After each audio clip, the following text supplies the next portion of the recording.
Hello, নমস্কার। কেমন আছো সবাই?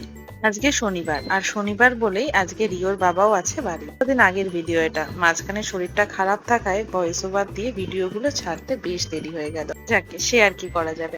সকালবেলা রুটিন মতো মিল্ক এক্সট্রাক্ট করে ফ্রিজে রেখে তারপর ওয়েদারটা খানিকটা ভালো হওয়ায় আমরা সবাই মিলে চলে গেছিলাম একটু ছাদে। আর পুচকু না ওরম কোলে থাকতে ভালোবাসে না, তাই ও স্ট্রলারটাও নিয়ে গেছিলাম যে ও একটু হাওয়া খাবে স্ট্রলারে বসে, ওরও একটু ভালো লাগবে আর কি। এই ভিডিওটা যখন করা তখনকার ওয়েদার আর এই কদিনের মধ্যে ওয়েদারটা এত চেঞ্জ হয়ে গেছে কি বলবো। এখন তো প্রচন্ড গরম পড়ে গেছে। তবে এই ভিডিওটা যখন করেছিলাম মানে কয়েকদিন আগে, তখন ওয়েদারটা কিন্তু বেশ ভালো ছিল। এত ওয়েদার চেঞ্জে না বাচ্চাদেরও খুব শরীরটা খারাপ হয়ে যায়। এই টাইমটাই বেশি ঠান্ডা লেগে যায় ওদের। ভয়েস ওভার দিচ্ছি আর এটাই ভাবছি এখন এরকম টাইমে ছাদে 2 সেকেন্ড দাঁড়ানো যাচ্ছে না। আর তখন অনেকক্ষণ আমরা ছাদে ছিলাম আর ওয়েদারটা এত ভালো ছিল, এত সুন্দর হাওয়া দিচ্ছিল যে কি বলবো। অফিস জয়েন করার দিনটা যত এগিয়ে আসছে বুকের ভিতর ধক ধক ব্যাপারটাও কিন্তু ততই বেড়ে চলেছে। তাকে ছাড়া কি করে থাকবো। সারাটা দিন যার সাথে থাকার অভ্যেস, যাকে ঘিরে আমার সারাটা দিন, তাকে ছাড়া আবার কাজে মন দেওয়া, এটা কিন্তু খুব ডিফিকাল্ট। যারা ওয়ার্কিং ওমেন আছো, বাচ্চা রেখে প্রথম অফিস গেছো, তারা হয়তো এই ফিলিংসটা খুব ভালো মতো বুঝতে পারবে। যাই হোক, আজকে হাতে একটু সময় থাকায় আর ওর বাবাও বাড়িতে থাকায় ভাবলাম এইগুলো একটু পরিষ্কার করে নিই। বেশ কদিন হয়ে গেল এই কাজগুলো ধরা হয় না। আসলে বাচ্চা কাচ্চা থাকলে না ঘরের এই এক্সট্রা কাজগুলো এখন আর করে ওঠা হয় না। আগে তো প্রত্যেক উইকেন্ডে করতাম, এখন সেটা দুটো উইকেন্ড বাদ দিয়ে একটা উইকেন্ডে করি।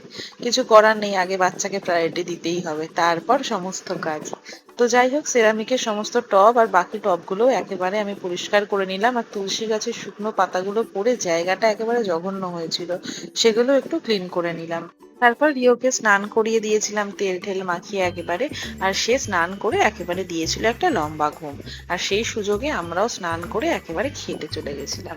বেশ কদিন হয়েছিল জানো তো দই পেতেছিলাম, কিন্তু সেটা খেয়ে আর ওঠা হচ্ছিল না। তাই আজকেই ভাবলাম খাওয়া যাক। দইটা জমেছেও কিন্তু খুব সুন্দর। ছেলে ঘুমাতে ঘুমাতে হাতের কিছু কাজ সেরে আমরাও একটু রেস্ট নিয়ে নিয়েছিলাম। আর বিকেল বেলা বেরিয়ে গেছিলাম একটু সবাই মিলে হাঁটতে। অনেকদিন ফুচকা খাওয়া হয় না, তাই বললাম বরকে চলো একটু বেরোই, হাঁটতে হাঁটতে যাই আর একটু ফুচকা খেয়ে নিই। আমার বর মশাই কিন্তু ফুচকা খায় না, ওটা আমাকে একাই খেতে হবে। আমি বললাম ঠিক আছে, তুমি ছেলেকে ধরো, আমি একাই নয় ফুচকাটা খাবো। কিন্তু দুঃখের বিষয়, এত প্ল্যানিং করার পরও ফুচকার দাদা বসেনি। তো অগত্যা 1 কাপ চা খেয়ে ওখানে একটু বসে তারপর চলে এসেছিলাম। ওই জায়গাটা জানো তো, পাড়ার সবাই মিলে বসে বেশ সুন্দর একটা আড্ডা হয়, দেখতেও বেশ ভালো লাগে। ওকে আনতে আনতে দেখলাম ওমা সে তো ঘুমিয়েই পড়েছে। তাহলে একেবারে ও জামা কাপড় ছাড়িয়ে দেবো, এখন একটু ঘুমিয়ে নিক। ঘরের কিছু জিনিস শেষ হয়ে গেছিল, সেগুলোই অর্ডার করা হয়েছিল। চলো তাহলে সবটা গুছিয়ে নিই। আর আজকের ভিডিওটা এখানেই শেষ করছি, আবার দেখা হবে, টাটা।